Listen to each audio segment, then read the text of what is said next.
Okay, here we are, capital city of the Czech Republic, Prague. This is the street that I'm staying on. We're going to focus here on the Aria Hotel. This is the Aria. This is where we're staying. This video is about water use. We're specifically going to look at the shower head that I have been using in this in this hotel. It's a 5-star hotel. Don't get me wrong, I'm not a 5-star person, but I'm on a family vacation, and so, well, you stay where the parents stay. So let us go inside the Aria, and I will take you to my shower. Now that sounds a little suggestive, but it's just a video, so you'll survive. All right, here we go. Okay. So here we are in the bathroom of my hotel room at the Aria. Let's see, let's come in here. We have a standard toilet, a non-standard, what we thought was originally a bidet, but it looks actually more like a drinking fountain or something. I think it serves the same function, but we won't even go there. So here's the shower. Kind of a normal shower tub setup. There's the tub down there with the shower sprayer thing, but we're most interested in the shower head. So this is what the shower head looks like at in the hotel room here at the Aria. Check it out. It's got lots of holes. Maybe it looks a little different than shower head that you might be used to. So most shower heads in the United States have a flow regulator, at least that most of them are sold that way, which restricts the water flow to somewhere in the neighborhood of maybe 2.5 gallons per minute. So now, 2.5 gallons per minute is a volume, right? Measuring the volume of water that comes out of the shower head over a certain period of time. 2 gallons, in this case, over the period of a minute's time. This particular shower head here, I had noticed, was quite in excess of that 2.5 gallons per minute flow, and so I was very curious to find out how much water came out of this shower head. So, how do I figure that out? Think about it for a minute.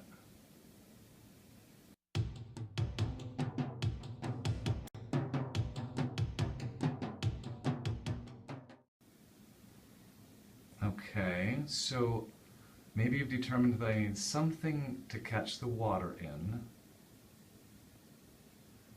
to see if we can measure a volume, and then we probably need some kind of timing unit or something to measure the amount of time that it takes to fill a container with water.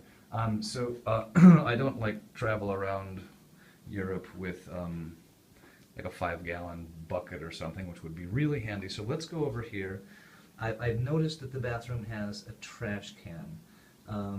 The sides are pretty straight, so this represents a cylinder of sorts, and I think it's big enough to actually catch all of the water that comes out of the faucet.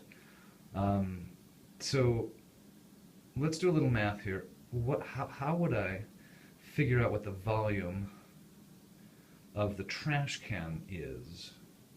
Because if we're trying to figure out flow rate of the shower head behind me, we need to figure out how long it takes to fill a certain volume of space. So I have this relatively straight-sided cylinder. See if we can come up with a math to determine the volume. What is the equation to figure out the volume of this particular cylinder?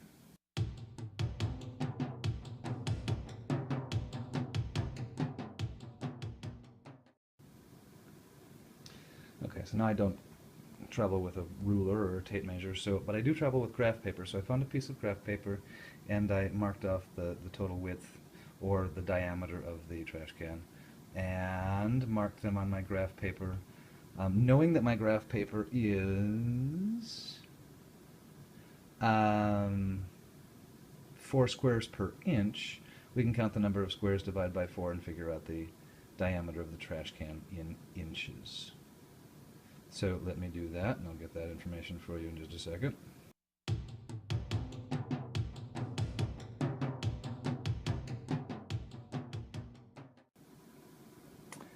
Okay, so The diameter of the trash can was 33.5 squares, we'll just call them squares, divided by 4, because there's 4 squares per inch, and I came up with a total diameter of 8.375 inches. That's the diameter. I'm going to do the same thing for the height here, and then we should be able to figure out the volume, the total volume of the trash can. Stand by.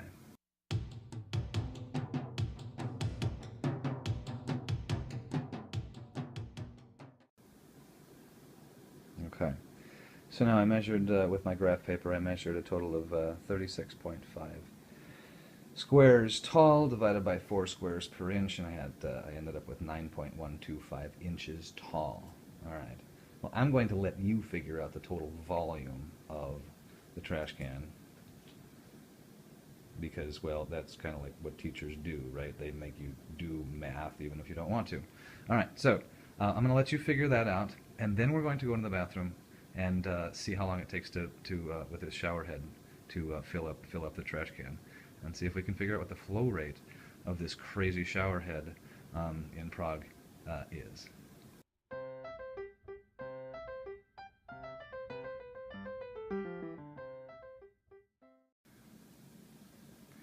Okay, first of all, let's see what this shower looks like when it's turned on. Assistant, if you would please go turn on the cold water, would be fine.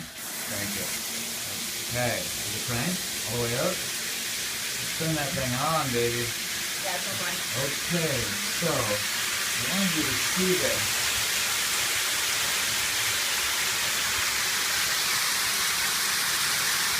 It's kind of like a waterfall. That's a lot of water coming out of that shower head. Okay?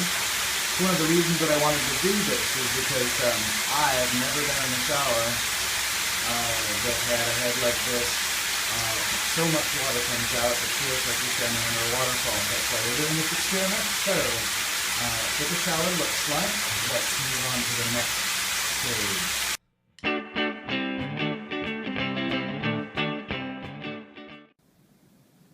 Okay, here we are again with the shower turned off.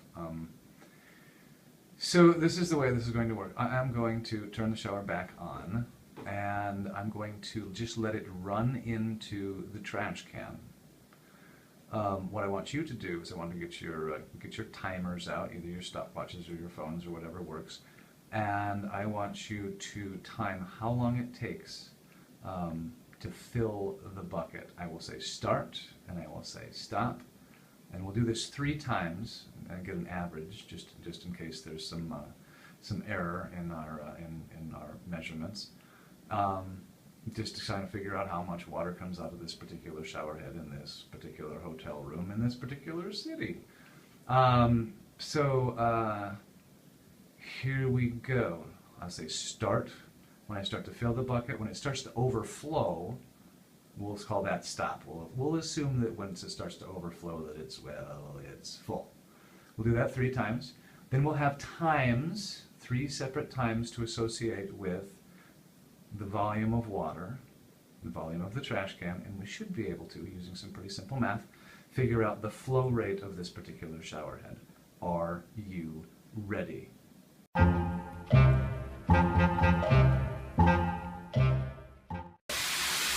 Okay, this is trial number 1. Get your timers ready.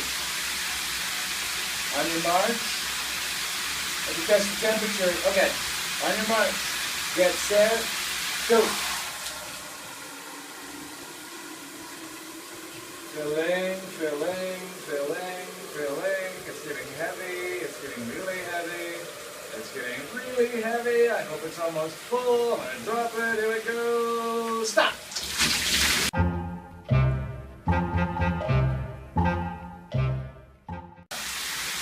Okay, here's trial number 2. On your marks, get set, go. Filling, filling, filling, filling, filling. Getting lighter, getting lighter. I'm kidding, it's actually getting heavier. Heavy, heavy, heavy, heavy. And stop. All right.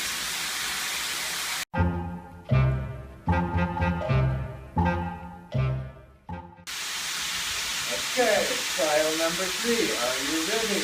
On your mark. Get set. Go. Filling.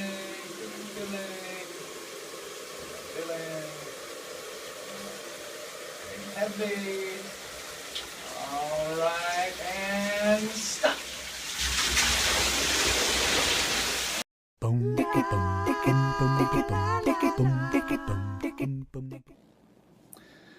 All right, now you should have all the information you need to calculate the flow rate of this particular shower head. Now remember, the volume of the trash can is not a gallon, so you're going to have to do some conversions to figure out how many gallons it is in order to figure out what the total gallons per minute are.